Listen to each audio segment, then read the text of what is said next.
Halo, selamat malam teman-teman semuanya. Makasih udah join di sesi kedua Technical Series ini. Kalau gitu kayaknya kita langsung aja kali ya ke Mas Andre. Silakan Mas Andre. Oke, lanjut. Terima kasih Mbak Ayu.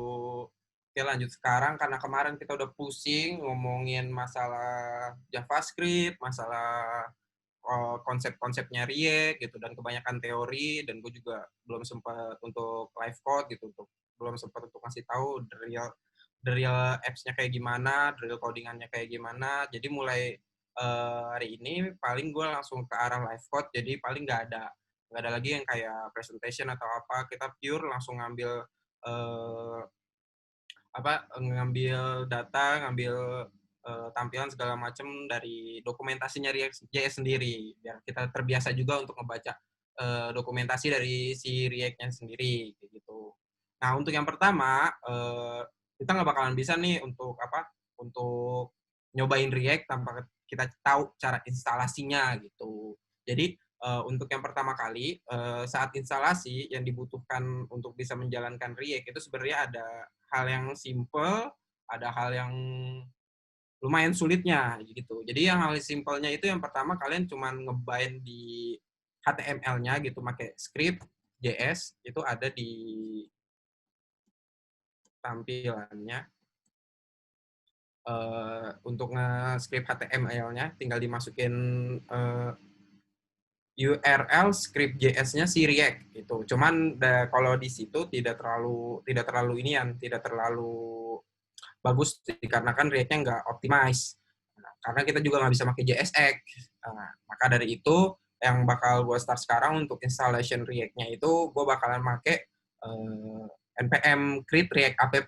Nah, itu hal yang simple, udah ada bundle-nya, kita tinggal jalanin beberapa komen, kita udah bisa ngejalanin React gitu.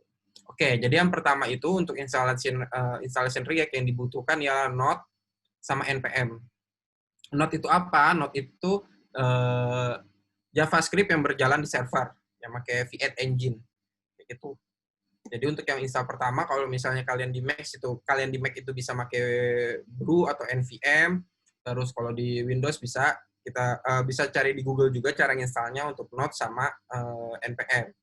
Oke, karena di sini gue udah install Node sama npm, maka gue ngecek dulu nih versionnya udah bener belum. Kecil banget tulisannya.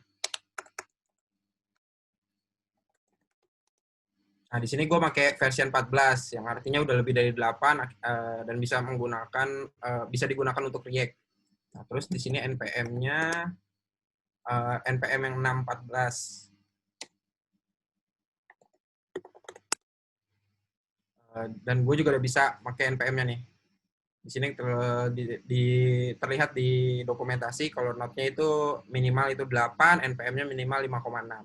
Nah, kalau misalnya udah install kedua hal tersebut, yang kita jalanin ini, create react app, npx itu apa? Npx itu sebenarnya npm juga, itu package yang running di npm gitu.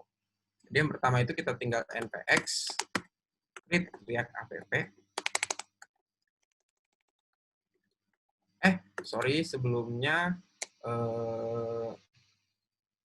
Sebelum create react app bisa diinstal dulu npm install min-g create react app.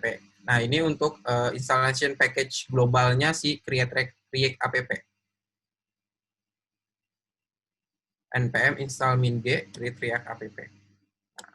Jadi setelah kita install package-nya si create react CRA create react app, baru kita bisa menggunakan package tersebut untuk dibuat file React. Coba expect create react app example. Nah, di line pertama ini npx, ini dari tools npm-nya sendiri, create react app dari package-nya, package npm yang udah kita install di sini. App example itu foldernya. Jadi kita nggak perlu buat foldernya dulu. Kalau gue ls di sini nggak ada folder app example, dia udah bisa langsung ke create filenya secara otomatis.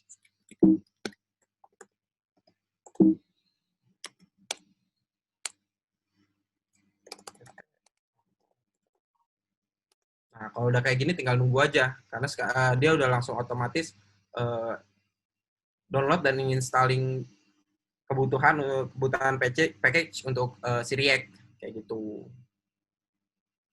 Ya sambil nunggu, kalian kalau mau langsung nyoba bisa. Dan juga kan kita juga ngejanjiin katanya ada GitHub-nya ya, GitHub-nya untuk nanti belajar. Nah, GitHub-nya ini paling nanti setelah ini ya, setelah sesi ini kelar, paling baru gua up GitHub dan gua share ke kalian kayak gitu.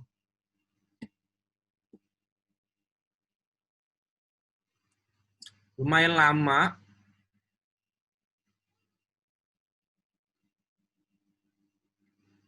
Ini gue closing dulu. Tampilannya lumayan bagus.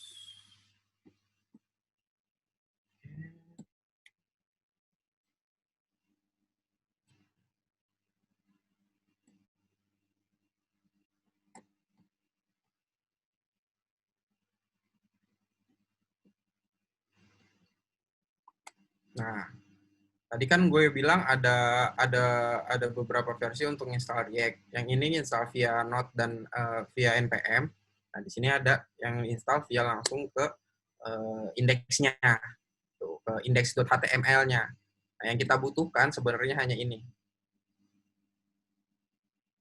Kayak gitu. Cuman tetap ini tag HTML, jadi lumayan rada kesulitan lah kalau dari segi codingan. Kalau misalnya si React-nya sendiri, app-nya itu udah gede gitu, udah besar, udah banyak hal yang harus dipakai di React. Ini rada susah, dikarenakan codingnya pun sendiri itu di dalam script JS-nya gitu. Jadi kayak kecampur antara tampilan, terus si HTML-nya gitu. Beda sama kayak create new React app itu kita base si React-nya sendiri itu pakai JSX. JSX itu apa? JSX itu jadi kayak JavaScript, cuman dia bisa nge-return tag HTML. Sesimpel itu. Jadi JSX itu JavaScript yang bisa nge-return tag HTML. Sesimpel itu. Udah kelar belum? Oke, udah kelar. Jadi setelah installingnya kelar, ls di sini udah ada file baru ya, app example. Udah ada file baru. Lalu kita masuk ke filenya tersebut, tinggal kita npm start gitu. Jadi kita kalau udah ada yang pernah pakai Node.js, itu biasanya kan dia kan npm install dulu untuk installing package-nya. Nah, ini package-nya sendiri udah ada di package create React app waktu kita install global. Jadi kita nggak perlu npm install lagi. Jadi yang kita perlukan langsung npm start.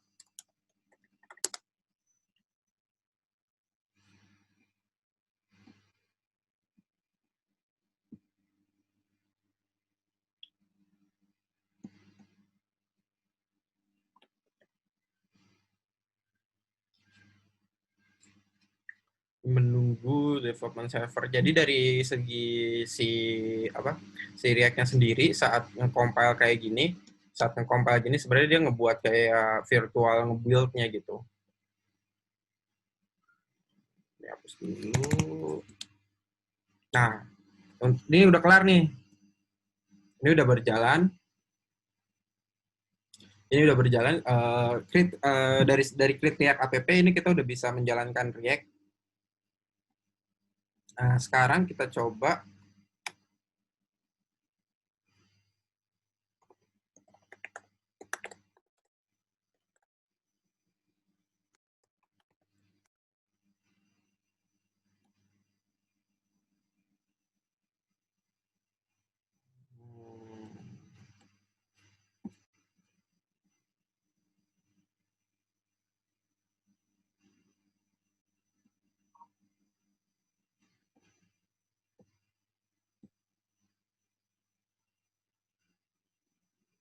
Oke, jadi tampilan yang ada di sini di React sendiri, yang pertama ada 3 folder sebenarnya. Foldernya itu Node Modules. Node Modules itu ialah isian dari banyak package yang diinstal di package JSON. Jadi kalau misalnya kita lihat di sini,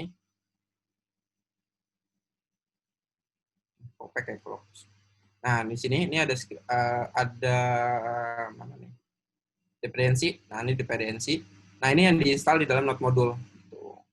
React DOM, React Script. Nah, kita nggak perlu install secara manual karena di situ udah di CRA Create React app itu udah udah ada bandelnya kayak gitu. Nah, terus kenapa tadi npm start gitu? Sebenarnya npm start itu diambil dari package-nya sendiri. Di sini nih npm start. Jadi saat misalnya gue ngeklik npm run build gitu, nah maka React Script bakal nge-build ke dalam ke dalam HTML dan JavaScript map kayak gitu. Nah makanya saat saat npm start maka script yang berjalan di dalam terminal itu sebenarnya ini. Itu. Nah ini dari segi package JSON. Lalu ada juga segi folder yang namanya src. Nah di sini ada beberapa file yang mendukung React-nya ini berjalan. Yang pertama di index.js. Nah di index.js di sini udah ada beberapa codingan si React.js-nya sendiri. Nah kita memanggil dari import React DOM, terus index CSS buat tampilannya. Nah, di sini komponen nih. Import app ialah komponen utama di indeks saat di tampilan awal gitu. Ini komponen utamanya gitu. Nanti yang kita bakal rubah-rubah mulai dari app.js gitu. Nah, lalu apa sih app.js? Apa sih isinya? Nah, isinya tampilan HTML. Kenapa bisa ngerender? Karena ini pakai JSX gitu. Si React-nya sendiri udah nge-compile JS yang biasa kayak gini. Kan di sini ada tulisannya .js bukan .jsx gitu. Makanya bisa nge-compile .js yang ini menjadi JSX. Contoh kayak misalnya ini gua rubah.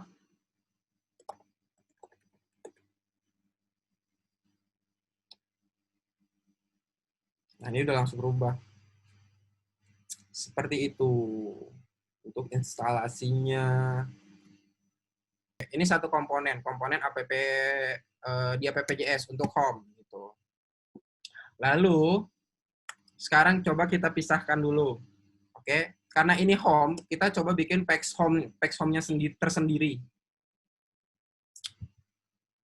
Oke, sekarang gue bikin new folder page.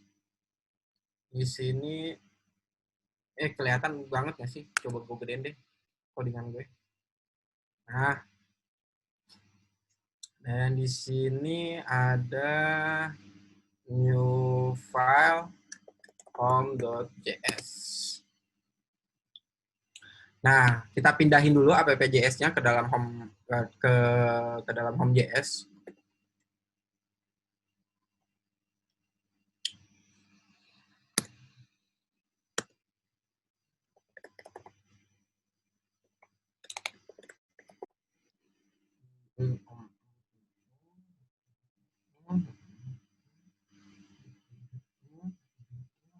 Oke, terus app.js ini kita udah nggak perlu lagi. Sekarang kita import home-nya from form from text home. Oke, lalu kita render langsung di sini home.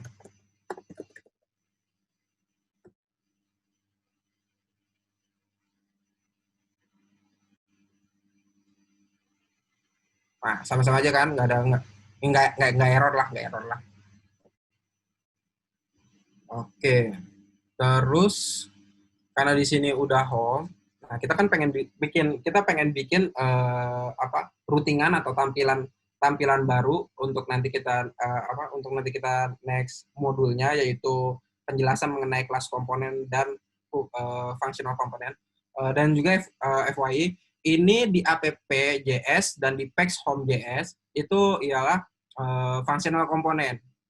Maksudnya apa functional komponen ini? Dia komponen yang diinisiasi oleh function.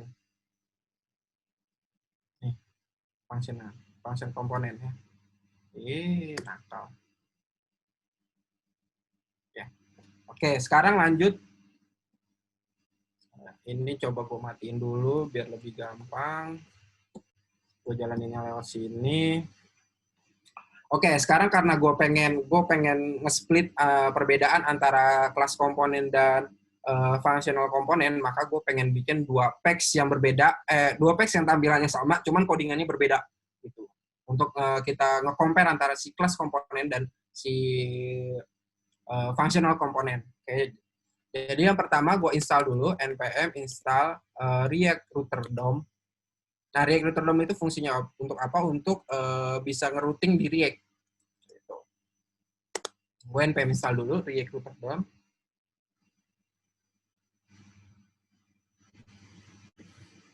Jadi tadi yang gue bilang React Router DOM itu apa? Itu fungsinya untuk ngerouting ngerouting ngerouting di dalam React. Nanti kayak gimana fungsinya? Yang pertama kita taruh dulu React Router DOM itu di index.js. Kita wrap app-nya pakai suatu komponen di React Router DOM. Setelah kita wrap komponennya, nanti di app.js kita bikin routingannya di sini. Kayak gitu. Lalu kita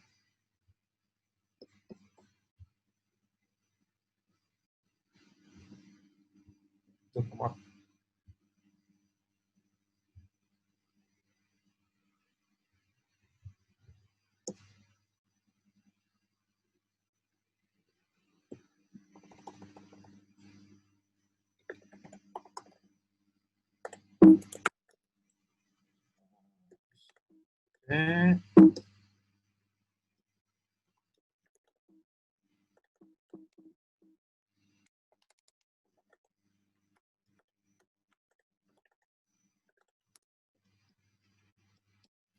Ke mana tadi index.js, ini post aja. Terminalnya lemot di sini. Jadi yang pertama kita import dulu, import browser from React Router DOM.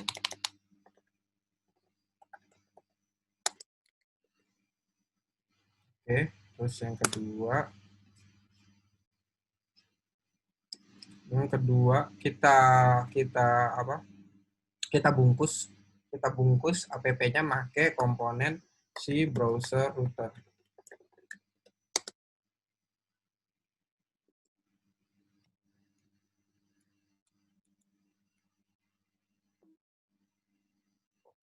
Ya.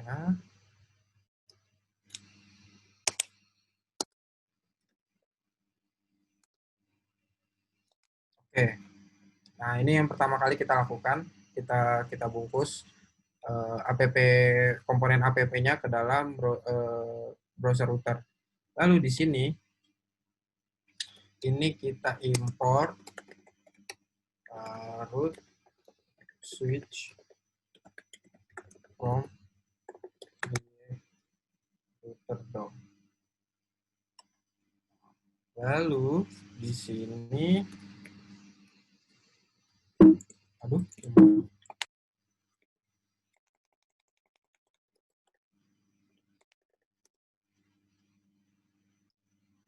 root switch. Nah, di sini kita masukin satu komponen switch, terus kita root di sini. Exec path. Karena home makinnya slash, harus di sini komponen home.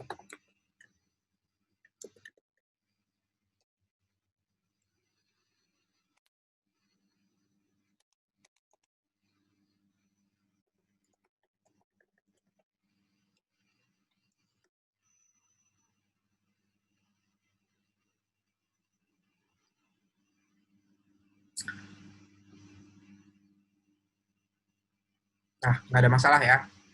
Alhamdulillah, nggak ada masalah. Oke, sekarang kan ini kan baru sampai kita di home-nya doang, di localhost-nya. Coba kalau misalnya gue pengen bikin routingan baru. Contoh routingannya sekarang, gue bikin contoh, ini routingan khusus kelas komponen.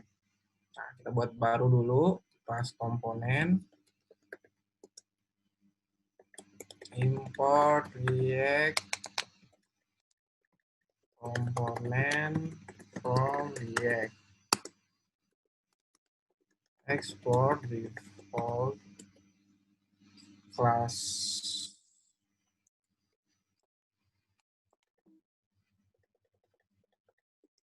Ya tadi.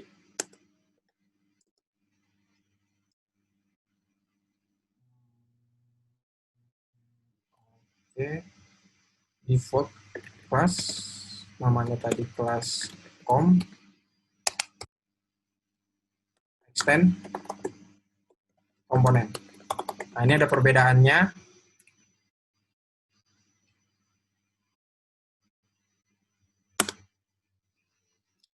Pakai spasi. Render return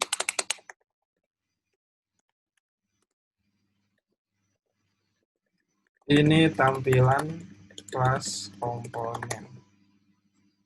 Nah, ini kita udah buat satu komponen baru yang berisi header nulisnya begini. Nah, ini satu komponen baru yang berisikan header yang isinya ini tampilan kelas komponen gitu. Nah, cuman belum bisa dibuka nih. Nah, cara bukanya, cara kita masukin ke dalam browsernya,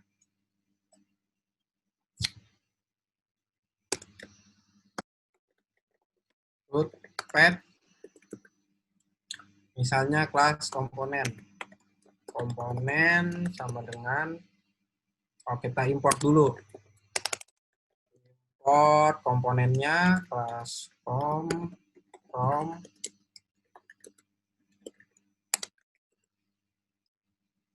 sini kelas typo lagi. Oke.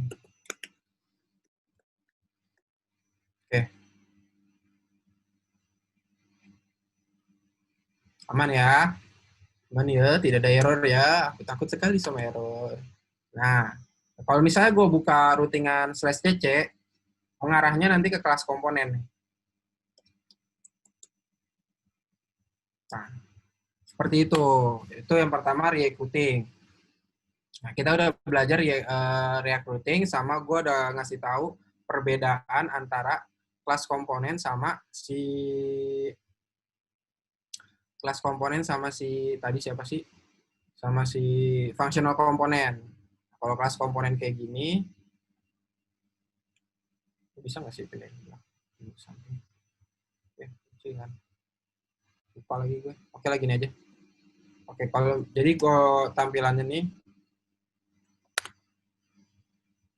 Nah, di sini ada perbedaan antara si kelas komponen sama si function komponen. Nah, kalau dari segi si kelas komponen, yang pertama kita pakai gini, kelas komponen extend komponen.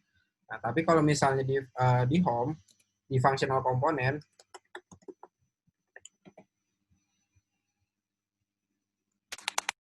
kita hanya hal kayak gini.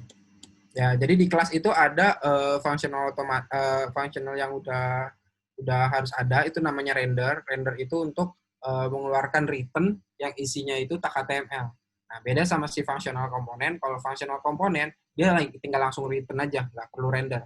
Nah, itu yang jadi perbedaan di kelas komponen sama functional komponen. Ini untuk komponen awal ya. Kita belum masuk ke dalam state, kita belum masuk ke dalam props, itu kayak gimana nanti. Itu nanti setelah ini. Oke. Lalu dari kelas komponen ini kan hanya tampilan biasa nih ya. Kita masih statik lah gitu. Kita belum ngapa-ngapain, kita belum isi form, belum isi segala macam gitu. Nah, selanjutnya gue bakal nyobain untuk awal penggunaan state itu kayak gimana. Jadi kalau misalnya di kelas komponen,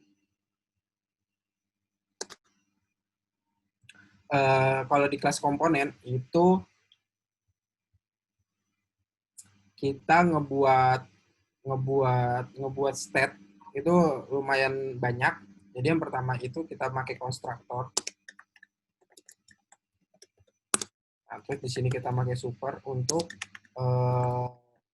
ngelegitimasiin si props-nya itu ke dalam disk. baru kita tambahin di sini this stat.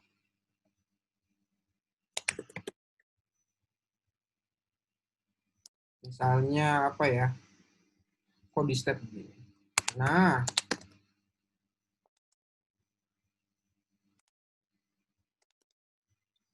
misalnya title kayak gitu.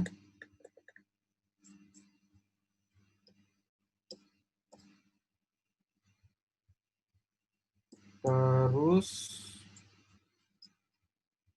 gue coba save. Kayaknya ada yang error deh. Tuh kan ada yang error. Bentar-bentar gue lupa.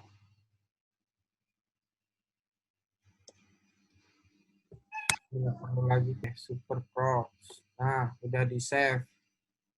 Nah, ini kan masih biasa nih ya, karena ini yang kita render dari header-headernya aja. Nah, kita bisa juga ngerender dari state-nya sendiri. Misal di sini kita tinggal taruh.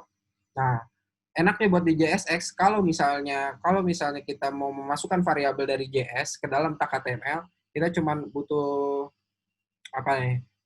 Buka kurung keriting lah bahasanya lah. Nggak tahu bahasa iniannya. Buka kurung keriting lah pokoknya. Nah, kalau ini kan buka kurung nih. Ini buka kurung yang keriting. Dah. Bericam apa namanya lupa gue.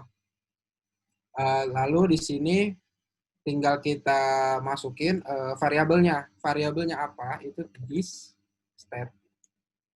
Itu.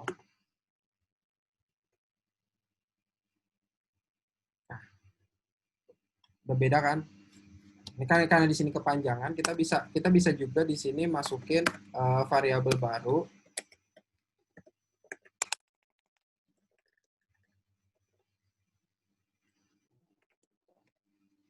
Nah, ini destruktif ya. Di JavaScript ES6 ini namanya destruktif. Kita langsung ambil objeknya. Nah, ini bisa kayak gini. Nah, perbedaannya kalau misalnya di home ini gue image-nya itu gue hapus deh. Terus linknya gue hapus biar nggak kebanyakan. Nah, caranya ialah kita di sini cons misalnya title, save title, use state s. Use state dari mana? Dari sini.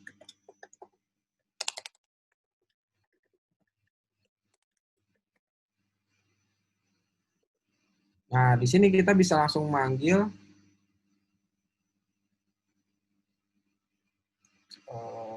title. Nah, ini kalau misalnya gue rubah home, nah, ini keluar nih tes. Nah, itu untuk state, perbedaan state antara state di functional komponen dan juga di kelas komponen gitu. Nah, kalau yang tadi kan di sini udah gue jelasin, nah, super props ini maksudnya nanti kalau misalnya ada props bawaan React, kayak tadi yang pernah gue bilang React Context, atau props yang dari komponen parent-nya, inheritance itu, lalu di sini baru kita bisa namain state. Nah, state title yang ada di sini kita dapatkan dari this state. Kayak gitu. Nah, bedanya kalau misalnya fungsional, ini kita tinggal pakai split aja kayak gini. Nah, kalau yang tadi kan gue bilang di sini ada split object. Nah, ini split array. Nah, useState itu dari mana? useState itu bawaan dari si React. React Hooks itu dia ngebawa ada beberapa hal function yang dibawa yang kayak useState, terus use context, use reducer, ada juga use effect kayak gitu. Nah, itu buat nanti pengganti komponen didmount, komponen didupdate. Nah, ini baru simpel. Nah, kita belum masuk ke komponen didmount, komponen didupdate kayak gitu. Nanti itu bakal bisa gue jelasin lagi.